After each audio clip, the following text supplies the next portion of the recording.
2 రోజులుగా కురుస్తున్న భారీ వర్షాలకు ప్రసిద్ధ పుణ్యక్షేత్రం ఏడుపాయల వనదుర్గ భవానీ ఆలయం 2 రోజులుగా జలదిగ్బంధంలో చిక్కుకుంది. వనదుర్గ మాత ఆలయం ముందున్న నది ఉధృతంగా ప్రవహించడంతో భక్తుల సౌకర్యం కోసం రాజగోపురంలో ఉత్సవ విగ్రహాన్ని ఏర్పాటు చేసి అమ్మవారి దర్శనాన్ని కల్పిస్తున్నారు. ఉదయం తెల్లవారుజామున ఆలయ అర్చకులు మాత్రమే గర్భగుడిలోకి వెళ్లి అమ్మవారి మూలవిరాట్కు అభిషేకం, సహస్రనామార్చన, కుంకుమార్చన, ప్రత్యేక పూజలు నిర్వహించారు. వరద ఉధృతి తగ్గగానే యథావిధిగా అమ్మవారి దర్శనం కల్పిస్తామని ఆలయ ఈవో తెలిపారు.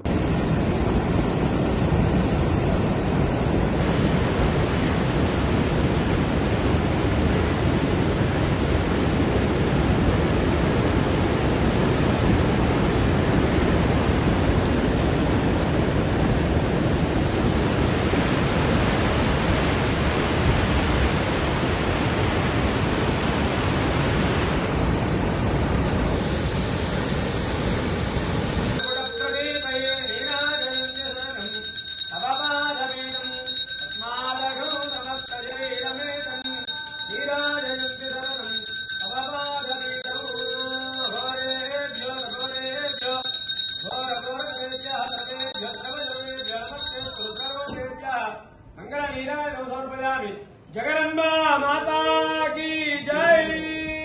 మరిన్ని అప్డేట్స్ కోసం మా ఛానల్ని సబ్స్క్రైబ్ చేయండి.